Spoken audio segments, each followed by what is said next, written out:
Friends, स्वागत है आपका अडानी एजुकेशन एकेडमी के इस यूट्यूब चैनल पर। हम 12th की बायोलॉजी पढ़ रहे थे और आज हम पढ़ने जा रहे हैं नर युग्मकोद्भिद की संरचना और विकास। इससे पहले हम एक बार जो लास्ट क्लास में हमने जो पढ़ा था उसका एक बार रिवाइज कर लेते हैं। देखिए, लास्ट क्लास में हमने परागकोश की संरचना के बारे में और परागकण की संरचना के बारे में जाना था, तो एक बार फिर से रिवाइज कर लेते हैं उसे कि जो परागकोश होता है उसकी संरचना कैसी होती है। हमने देखा था कि जो परागकोश होता है उसमें सबसे बाहर की ओर क्या होती है, 4 भित्तियां, है ना, जिसे हम क्या कहते हैं, बाह्य त्वचा कहते हैं। तो 4 भित्तियों यानी पराग भित्ति कहते हैं जिसे। तो जो बाह्य इसकी जो बाह्य आवरण होता है उसे क्या कहा जाता है, पराग भित्ति कहा जाता है। और ये पराग भित्ति जो है वो उसके 4 स्तर होते हैं। कौन कौन से? सबसे पहला स्तर था बाह्य त्वचा, दूसरा अंतःस्थीसियम, तीसरा कौन सा था, मध्य स्तर, और सबसे आंतरिक जो स्तर था वो टेपिटम था। और हमने बात की थी जो टेपिटम होता है वो क्या करता है, इसके अंदर जब लघु बीजाणु या परागकण बनेंगे उनको क्या करेगा, पोषण प्रदान करेगा। इसके बाद हमने देखा था कि इनके अंदर कितनी 2 पालियां होती है। जो परागकोश होता है उसकी 2 पालियां होती है, एक पाली दूसरी पाली, और प्रत्येक पाली में क्या होते हैं, 2 लघु बीजाणु धानियां होती है। प्रत्येक पाली में 2 लघु बीजाणु धानियां होती है। इसका अर्थ है कि दोनों जो पालियां होंगी उसमें कितनी लघु बीजाणु धानियां होंगी, 4 लघु बीजाणु धानियां होती है। इन लघु बीजाणु धानियों में क्या होता है, इनमें लघु बीजाणु का निर्माण होता है। कैसे होता है? तो हमने देखा था कि ये जो लघु बीजाणु धानियां होती है इनमें क्या होता है, लघु बीजाणु मात्र कोशिका होती है और उनमें अर्धसूत्री विभाजन के द्वारा किसका निर्माण होता है, तो उनमें अर्धसूत्री विभाजन के द्वारा 4 लघु बीजाणु, कितने, 4 लघु बीजाणु। और कौन सी अवस्था में, N, क्योंकि इनमें अर्धसूत्री विभाजन हो रहा है तो यहाँ पर यानी कि अगुणित 4 लघु बीजाणुओं का निर्माण होता है। फिर हमने बात की थी जो ये लघु बीजाणु जो होते हैं वो किस फॉर्म में होते हैं, चतुष्क के रूप में होते हैं।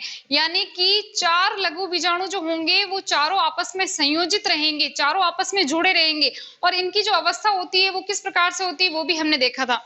तो ये जो चतुष्क होते हैं वो चारों जो होते हैं, चार लघु बीजाणु जो होंगे वो आपस में जुड़े रहेंगे। किस भित्ति द्वारा जुड़े रहते हैं, तो ये जो है केलोज के द्वारा जो निर्मित भित्ति होती है, या हम ये कह सकते हैं केलोज भित्ति जो होती है उसके द्वारा ये चारों लघु बीजाणु जो होते हैं वो क्या होते हैं, आपस में जुड़े रहते हैं। और जब ये केलोज भित्ति का अपघटन हो जाता है, किस एंजाइम द्वारा, केलेज एंजाइम द्वारा, जब इस केलोज भित्ति का अपघटन हो जाता है या ये टूट जाती है, तब क्या होता है, ये जो चतुष्क के रूप में जो लघु बीजाणु होते हैं वो क्या होते हैं, आपस में क्या होते हैं, बिखर जाते हैं। क्या हो जाते हैं, बिखर जाते हैं। और ये कैसे हो जाते हैं, गोलाकार आकृति के हो जाते हैं। इस अवस्था में इनको क्या कहा जाता है, परागकण कहा जाता है। क्या कहा जाता है, परागकण कहा जाता है। यानी कि लघु बीजाणु जो है आगे जाकर क्या बनाते हैं, परागकण। यानी जब ये अलग अलग हो जाएंगे तब क्या बनाएंगे, परागकण बनाएंगे। इन्हीं से इनका निर्माण होता है। अब हम आज बात करने वाले हैं नर युग्मकोद्भिद की। सबसे पहले जान लेते हैं कि जो नर युग्मकोद्भिद होता है वो क्या होता है। तो इसकी परिभाषा की बात की जाए कि नर युग्मकोद्भिद क्या होते हैं, तो देखिए ये जो परागकण होता है, जब इसमें क्या होगा, अंकुरण होगा। क्या होगा, अंकुरण। जब परागकण के अंदर क्या होता है, अंकुरण होता है, तो इस अवस्था को क्या कहा जाता है, इस अवस्था को कहा जाता है नर युग्मकोद्भिद। क्या कहा जाएगा, नर युग्मकोद्भिद। अगर हम इसकी परिभाषा की बात की जाए, हम कहें कि इसकी परिभाषा हम किस प्रकार से दे सकते हैं, तो यानी कि हम क्या कहेंगे, पराग यानी अंकुरित परागकण को, किसका, परागकण का अंकुरण हुआ और उस अवस्था को क्या कहा हमने, नर युग्मकोद्भिद कहा। यानी हम ये कह सकते हैं कि जो परागकण है जब उसका अंकुरण होता है, यानी अंकुरित परागकण को ही क्या कहा जाता है, नर युग्मकोद्भिद कहा जाता है। क्या कहा जाएगा, अंकुरित परागकण को क्या कहा जाता है, नर युग्मकोद्भिद कहा जाता है। अब बात करें इसकी कि इसकी सबसे पहली कोशिका कौन सी होगी, ये किससे बन रहा है, ये जो नर युग्मकोद्भिद है इसका निर्माण हुआ किससे है। तो देखिए सबसे पहले कौन था, लघु बीजाणु। लघु बीजाणु जब अलग हुए तब परागकण बना, परागकण में अंकुरण हुआ तब नर युग्मकोद्भिद बना। तो हम ये कहें कि अगर इसकी पहली जो प्रथम कोशिका है वो कौन सी होगी, तो इसकी प्रथम कोशिका कौन सी हो जाएगी, लघु बीजाणु हो जाएगी, क्योंकि सबसे पहले तो यही बना, फिर इससे बना परागकण, और फिर परागकण में अंकुरण हुआ, अंकुरण से नर युग्मकोद्भिद बना। तो नर युग्मकोद्भिद की जो प्रथम कोशिका होती है वो कौन सी हो जाएगी, लघु बीजाणु हो जाएगी। कौन सी हो जाएगी, लघु बीजाणु हो जाएगी। अब हम इसमें नेक्स्ट बात करते हैं कि ये जो नर युग्मकोद्भिद हैं इसका परिवर्धन कैसे होता है, इसका डेवलप कैसे होता है, ये आगे जाकर किस प्रकार की संरचना बनाएगा, आगे जाकर इसमें किस प्रकार का परिवर्तन होगा। तो देखिए ये जो नर युग्मकोद्भिद होगा यानी जो परागकण होगा उसमें क्या होगा, जो परागकण हमने संरचना पढ़ी थी परागकण की, तो उसमें हमने देखा था जो परागकण होता है उसमें बाहर की ओर क्या होता है, स्पोरोपोलेनिन का आवरण होता है। क्या होता है, स्पोरोपोलेनिन का आवरण पाया जाता है, जो कि एक बहुत ही कठोर पदार्थ होता है। और जहां पर ये स्पोरोपोलेनिन नहीं होता है, जहां जहां पर ये स्पोरोपोलेनिन नहीं होता है वहां पर एक छिद्र होता है जिसे हम क्या कहते हैं, जनन छिद्र कहते हैं, जनन छिद्र, जनन छिद्र कहेंगे। और ये जो स्पोरोपोलेनिन का आवरण है ये कहाँ होता है, तो ये बाह्य चोल पर होता है, बाह्य चोल पर। बाह्य चोल किसकी बनी होती है, स्पोरोपोलेनिन की बनी होती है। और इस बाह्य चोल के अंदर एक और आवरण पाया जाता है जिसे क्या कहा जाता है, अंतःचोल कहा जाता है। क्या कहा जाएगा, अंतःचोल। और ये जो अंतःचोल होता है वो किसका बना होता है, तो हमने बात की थी ये जो अंतःचोल होता है वो सेलुलोज, सेलुलोज और किसका बना होता है, पेक्टिन का बना होता है। किसका बना होगा, ये पेक्टिन का बना होगा, सेलुलोज और पेक्टिन का बना होता है। अब ये जो परागकण होगा इसमें क्या होगा, अंकुरण, अंकुरण से नर युग्मकोद्भिद बनेगा। तो अब यहाँ पर देखिए जब ये लघु बीजाणु से जब ये अलग हो जाते हैं, जब परागकण क्या होंगे, चतुष्क के रूप में जब लघु बीजाणु थे उनसे जब ये अलग हो जाएंगे तो इनकी जो आकार होगा, इनका आकार क्या होगा, अचानक से बढ़ जाएगा। देखिए जैसे कि माना कि ये जो लघु बीजाणु है ये चतुष्क रूप में थे, फिर ये अलग होंगे तो क्या बनाएंगे, परागकण। अब ये जो लघु बीजाणु थे वो तो क्या थे, आकार में छोटे, और जब परागकण बनेगा तो इनका आकार क्या हो जाएगा, बड़ा हो जाएगा। इनका आकार कैसा हो जाएगा, इस परागकण का आकार कैसा हो जाएगा, बड़ा हो जाएगा। अब यहाँ पर देखिए इसका अगर आकार बड़ा हो गया है तो इसके अंदर जितना भी कोशिका द्रव्य होगा वो क्या हो जाएगा, परिधि की ओर चला जाएगा। कहाँ चला जाएगा, इस परिधि की ओर चला जाएगा और इस प्रकार से झिल्ली नुमा संरचना बनाएगा। और इसके अंदर क्या होगा, इस प्रकार से कुछ खाली स्थान दिखाई देंगे, कुछ खाली स्थान दिखाई देंगे जिसे क्या कहेंगे, रसधानियां। क्या कहेंगे, रसधानियां, रसधानियां। यानी कि इसके अंदर किसका निर्माण होगा, अब रसधानियों का निर्माण होगा। और ये कैसा होगा, आकार में बड़ा होगा, इनमें रसधानियों का निर्माण हो जाएगा। और जो इसका कोशिका द्रव्य था वो परिधि की होकर जाकर एक झिल्ली का निर्माण करेगा। क्या करेगा, झिल्ली का निर्माण करेगा। अब यहाँ तक हुई बात कि नर युग्मकोद्भिद कैसा होता है, इसकी संरचना कैसी होती है। अब हम पढ़ेंगे इसके डेवलप के बारे में कि इसका जो परिवर्धन होता है वो किस प्रकार से होता है। तो देखिए इसका जो परिवर्धन होगा, जो नर युग्मकोद्भिद है उसका जो परिवर्धन होगा वो दो चरणों में होगा। दो चरण कौन से हो जाएंगे, तो देखिए एक चरण होगा परागण से पूर्व और दूसरा चरण होगा परागण से पश्चात। एक चरण तो होगा परागण से पहले और दूसरा चरण क्या हो जाएगा, परागण के बाद।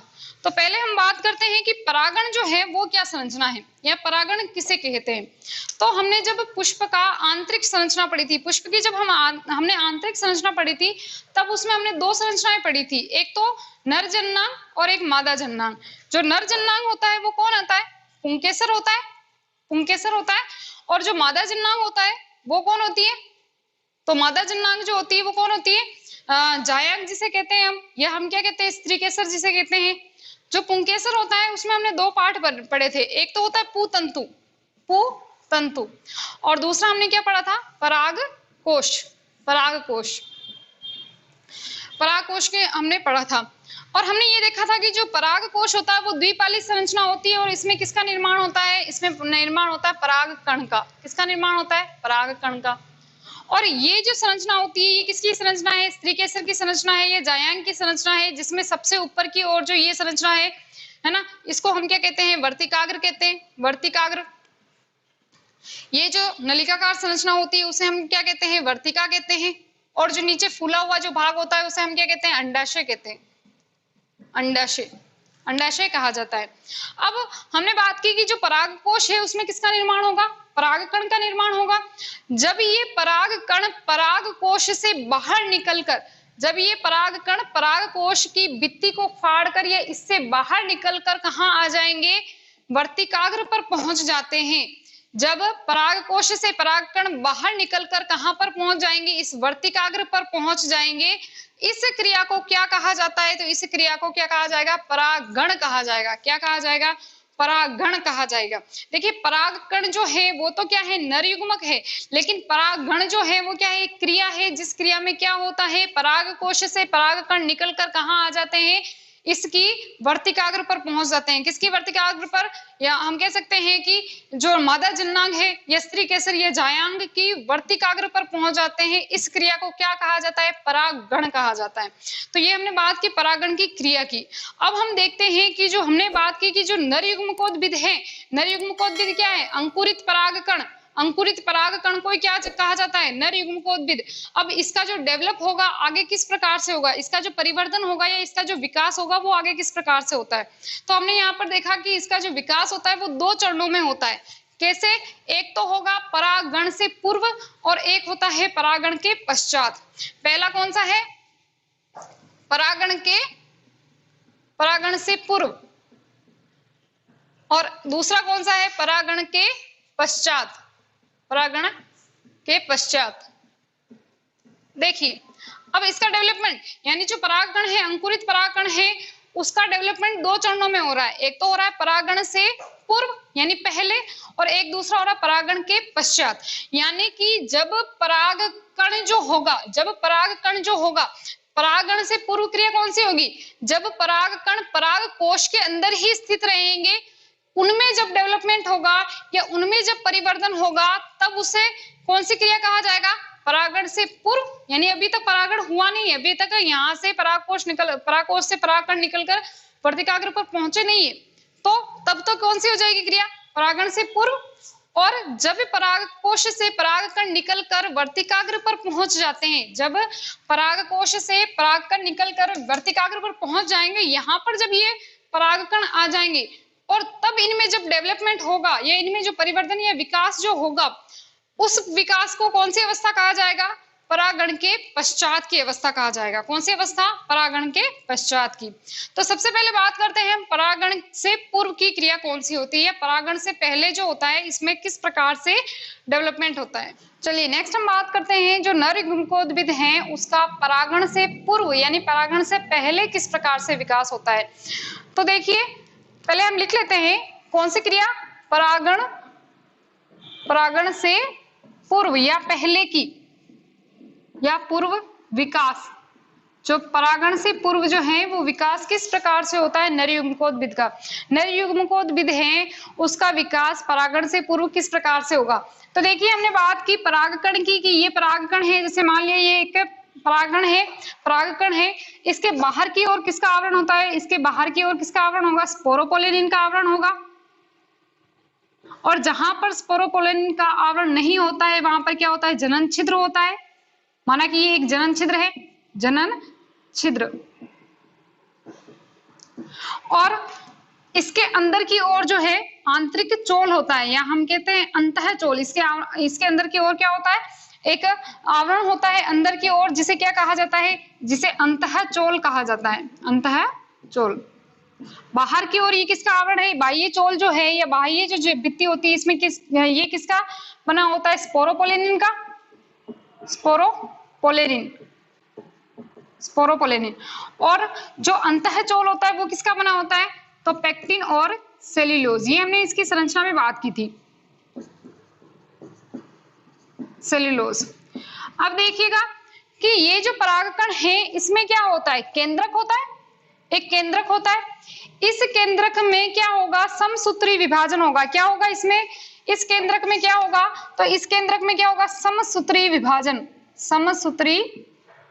होगा। जब इस केंद्रक में समसूत्री विभाजन होगा तो क्या होगा, इस केंद्रक से यानी एक केंद्रक से कितने केंद्रक बनेंगे, तो एक केंद्रक से कितने, दो केंद्रक बनेंगे। एक केंद्रक में समसूत्री विभाजन द्वारा कितने केंद्रक का निर्माण हुआ, दो केंद्रक का निर्माण हो गया, दो केंद्रक का इसमें निर्माण होगा। ये स्पोरोपोलेनिन का आवरण है। एक केंद्रक में समसूत्री विभाजन द्वारा दो केंद्रक का निर्माण हुआ, और ये जो दोनों केंद्रक हैं वो कैसे होंगे, तो देखिए एक केंद्रक जो होगा वो आकार में कैसा होगा, छोटा होगा। एक केंद्रक आकार में छोटा होगा और एक केंद्रक जो होगा वो आकार में कैसा होगा, बड़ा होगा।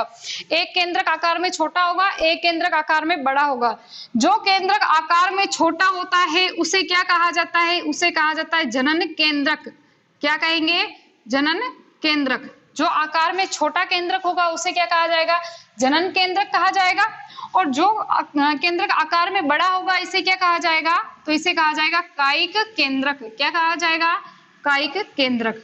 अब देखिए जो परागकण है उसमें क्या होगा?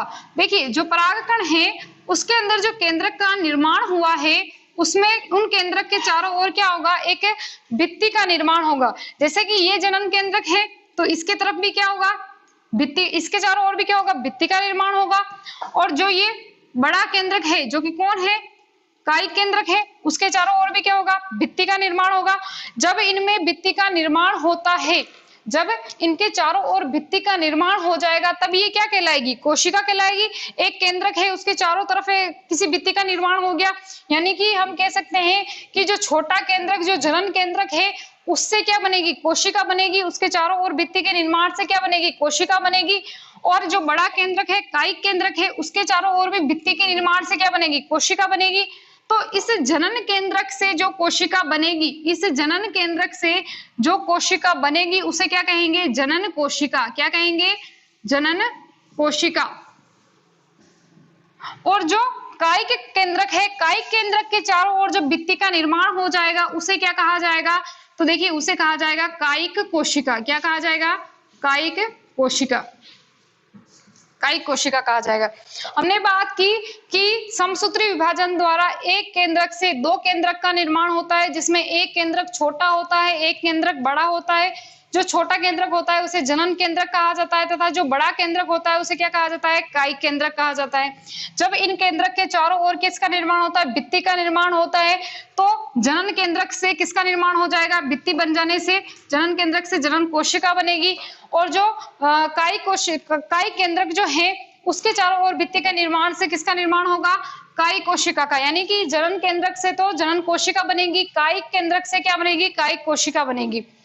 तो देखिए अब हम बात करते हैं कि जो जनन कोशिका जो होती है वो कैसी होती है? आकार में छोटी होती है।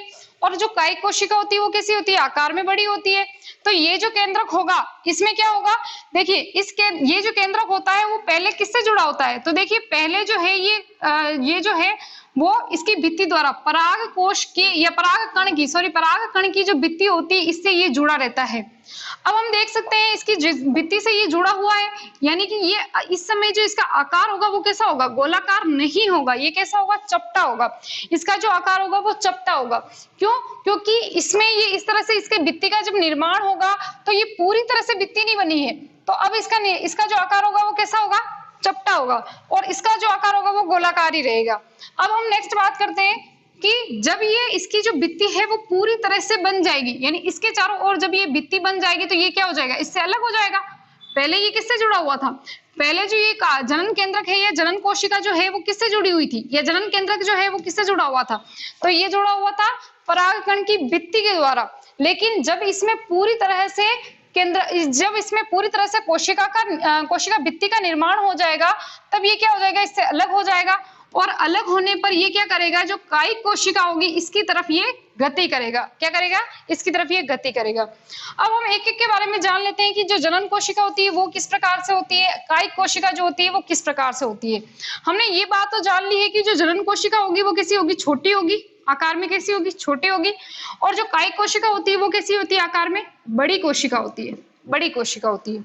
जो जनन कोशिका होती है उसका आकार पहले कैसा होता है? लेंस के समान होता है, छोटा होता है ना। और ये जो आकार होगा इसका इसका जो केंद्रक होगा, सर्वप्रथम इसका जो केंद्रक होगा वो तो कैसा होगा? वो तो चपटा होगा, लेकिन बाद में ये कैसा हो जाएगा? गोलाकार हो जाएगा, बड़ा हो जाएगा। अब हम बात करते हैं इन दोनों के कंपैरिजन की। जो जनन कोशिका है और जो कायिक कोशिका है इसमें क्या होते हैं? कुछ पदार्थ होते हैं। क्या होते हैं? आरएनए और प्रोटीन, इस प्रकार से कुछ पदार्थ पाए जाते हैं। तो ये इसके अंदर डीएनए जो होगा, डीएनए भी होता है, डीएनए, आरएनए और प्रोटीन। तो देखिए अब हम बात करते हैं डीएनए की। तो जो डीएनए होगा वो तो इन दोनों में कैसा होगा? वो इन दोनों में समान ही होगा। लेकिन जो आरएनए होता है उसकी मात्रा जो होती है वो कैसी होती है? कायिक कोशिका में अधिक होती है। कायिक कोशिका में आरएनए की मात्रा अधिक होती है, जबकि जनन कोशिका जो होगी उसमें आरएनए की मात्रा कैसे हो जाएगी? कम हो जाएगी। क्यों हो जाएगी? क्योंकि जो कायिक कोशिका है हम जानते हैं कि कायिक कोशिका का आकार बड़ा है, कायिक कोशिका क्या है, आकार में बड़ी है। इसका अर्थ है कि इसके अंदर जो जितना भी द्रव्य होगा, कोशिका द्रव्य जो होगा वो भी कैसा होगा, अधिक होगा। और इसी वजह से आरएनए भी क्या होता है, इसके अंदर अधिक होता है। ठीक है, लेकिन जो जनन कोशिका होती है उसमें इसका आकार, जो जनन कोशिका है उसका आकार कैसा होता है, छोटा होता है, जिसकी वजह से इसके अंदर जो कोशिका द्रव्य होता है वो भी कैसा होता है, कम होता है। और कम होने की वजह से आरएनए की मात्रा भी जो है इसके अंदर कैसी होगी, कम हो जाएगी। ठीक है, अब नेक्स्ट हम बात करें इसके कार्य की। तो देखिए जो कायिक कोशिका होती है वो क्या कार्य करती है, तो ये कायिक कोशिका क्या करेगी, जब परागण हो जाएगा, परागण की क्रिया जब हो जाएगी, और तब क्या होगा कि इस पराग कोश से, इस पराग कण से ये क्या करेगी, पराग नली का निर्माण करेगी। इस प्रकार से एक नली होती है जो बीजांड द्वार में प्रवेश करती है। हम पढ़ेंगे आगे बीजांड जो है उसकी संरचना कैसे होती है, बीजांड किस प्रकार से होता है। तो ये जो पराग कण है उससे इसका किसका निर्माण करेगी, ये उससे पराग नलिका का निर्माण करेगी, या इसे हम क्या कहते हैं, जनन नलिका भी कहते हैं। तो कायिक कोशिका का कार्य क्या है, कायिक कोशिका का कार्य ये है कि ये पराग कण से क्या करेगी, पराग नलिका का निर्माण करेगी। ठीक है, लेकिन ये जो बात है, ये जो हमने बात कही कि हमने जो ये पढ़ा कि ये जिससे पराग नलिका का जो निर्माण होता है, ये इसकी पुष्टि अभी तक नहीं हुई है। क्यों नहीं हुई है, कभी कभी ऐसा होता है कि पराग नलिका के निर्माण से पहले ही जो कायिक कोशिका होती है वो नष्ट हो जाती है, इसलिए हम ये नहीं कह सकते हैं कि इसी से इसका निर्माण होता है। लेकिन कुछ वैज्ञानिकों का मानना ये है कि जो कायिक कोशिका जो होती है उसी से इसका निर्माण होता है, पराग नलिका का निर्माण होता है। जबकि जो जनन कोशिका होगी उसमें क्या होगा, देखिए जनन कोशिका से नर युग्मकों का निर्माण होगा। किसका निर्माण होगा, तो जनन कोशिका से नर युग्मक का निर्माण होता है। किस प्रकार से होता है वो अभी हम पढ़ेंगे कि किस प्रकार से इनका नर युग्मक का निर्माण होता है। ठीक है, तो ये बात की हमने जनन कोशिका और कायिक कोशिका की। चलिए नेक्स्ट हम पढ़ते हैं परागण के बाद की क्रिया। परागण हो गया, इसका अर्थ क्या है कि जो पराग कोश है उससे परागकण निकलकर कहां पर आ गए, परागकण निकलकर वर्तिकाग्र पर, अंडा जो स्त्री केसर है, ये जो जायांग है उसके वर्तिकाग्र पर परागकण पहुंच गए। यानी अब ये क्या हो गई, परागण के बाद की क्रिया हो गई। इस क्रिया में हम क्या पढ़ने वाले हैं, इस क्रिया में हम नर युग्मकों का निर्माण, यानी नर युग्मकों का निर्माण किस प्रकार से होता है वो पढ़ने वाले हैं। पहले हम बात कर लेते हैं कि जब हम परागण पूर्व क्रिया पढ़ी हमने अभी भी, उसमें हमने क्या देखा कि परागकण जो होता है उसमें एक केंद्रक से समसूत्री विभाजन द्वारा दो केंद्रकों का निर्माण होता है, एक जनन केंद्र और दूसरा होता है कायिक केंद्र। जो जनन केंद्र होता है उससे जनन कोशिका, और जो कायिक केंद्र होता है उससे कायिक कोशिका का निर्माण होता है। और ये कायिक कोशिका क्या करती है, देखिए कायिक कोशिका जो होगी वो क्या करेगी, जब ये परागकण जब ये यहाँ पर पहुंच जाएगा वर्तिकाग्र पर, तब इसमें जो कायिक कोशिका होगी वो क्या करेगी, इसमें पराग नलिका का निर्माण करेगी। क्या करेगी, पराग नलिका का निर्माण करेगी। और ये पराग नलिका कहां पर पहुंचेगी, किसमें प्रवेश करेगी, तो ये पराग नलिका जो अंडाशय होता है उसमें जो बीजांड होता है उसमें ये प्रवेश करती है। जो पराग नलिका होगी वो बीजांड में प्रवेश करती है। दूसरा हमने जनन कोशिका, या हमने कहा था कि जो जनन केंद्रक होता है वो कैसा होता है, आकार में छोटा होता है। अब यहाँ पर क्या होगा, देखिएगा कि जब पराग कण जो है वो वर्तिकाग्र पर पहुंच जाएगा, तब क्या होगा, ये जनन कोशिका जो है वो पराग नलिका में आ जाएगी। जनन कोशिका क्या करेगी, पराग नलिका में आ जाएगी, और इसमें क्या होगा, समसूत्री विभाजन होगा। समसूत्री विभाजन, जब इसमें समसूत्री विभाजन होगा तब यहाँ पर क्या होगा, एक केंद्रक से दो केंद्रक बन जाएंगे। कितने, दो केंद्रक बन जाएंगे। और ये दोनों केंद्रक को, ये जो दोनों केंद्रक है उन्हें हम क्या कहेंगे, नर युग्मक। क्या कहेंगे, नर युग्मक कहेंगे। जो दोनों केंद्रक हैं, जनन कोशिका से समसूत्री विभाजन द्वारा दो केंद्रकों का निर्माण होगा। वो दोनों केंद्रकों का निर्माण कहां पर हो रहा है, पराग नलिका में हो रहा है, और इनको हम क्या कहते हैं, नर युग्मक कहते हैं। यानी हमने ये बात की जो जनन केंद्रक है वो पराग नलिका में आएंगे, और जो जनन कोशिका या जनन केंद्र जिसे हम कह सकते हैं वो पराग नलिका में आएंगे, और उससे समसूत्री विभाजन द्वारा दो केंद्रकों का निर्माण होगा, और दोनों केंद्रकों को हम क्या कहेंगे, नर युग्मक कहेंगे। लेकिन कुछ ऐसे पादप है जिनमें क्या होता है कि जब परागण हो जाता है और जब परागकण यहाँ पर पहुंच जाता है, उसी समय बिना पराग नली यानी पराग नली के निर्माण से पहले ही यहाँ पर क्या होगा, जो जनन केंद्रक होगा, जनन कोशिका या जो जनन केंद्रक होगा उसमें समसूत्री विभाजन द्वारा दो केंद्रकों का निर्माण हो जाता है। यानी कि ये जो नर युग्मक है वो क्या, कहाँ पर उनका निर्माण होगा, परागण के पश्चात, यानी बिल्कुल उसके बाद में यहीं पर इनका निर्माण हो जाता है। कुछ ऐसे पादप होते हैं, कौन कौन से, अगर हम इसके एग्जाम्पल की बात करें, उदाहरण की बात करें, तो कौन कौन से हो जाएंगे। एक होता है बंदरबाटी और कुल्फा। यानी कि ये ऐसे पादप हैं जिनमें क्या होगा कि जो जनन कोशिका है उनके अंदर विभाजन द्वारा जो केंद्रक का निर्माण होगा वो कहां पर होगा, परागण के पश्चात, जस्ट बिल्कुल बाद में, लेकिन कहां पर, उसी पराग कण के अंदर ही हो जाएगा इनका निर्माण। जबकि दूसरे जो पादप होंगे उसमें क्या होगा, पहले पराग नलिका बनेगी, फिर ये जनन केंद्रक या जनन कोशिका जो होगी वो इस पराग नलिका में आएगी और उसके बाद में जो है इनका विभाजन होगा, समसूत्री विभाजन होगा तथा दो केंद्रक का निर्माण होगा। तो ये हमने बात की नर युग्मकों का निर्माण किस प्रकार से होता है और परागण की जो प्रक्रिया होती है वो किस प्रकार से होती है। अब हम नेक्स्ट क्लास में हम पढ़ेंगे कि ये जो नर युग्मक है वो कहाँ पहुंचेंगे, बीजांड में पहुंचेंगे। इससे पहले बीजांड की संरचना को हम देखेंगे कि जो बीजांड होता है उसकी संरचना किस प्रकार की होती है, उसमें उसके कार्य क्या क्या होते हैं। तो आज की क्लास यहीं तक, थैंक यू।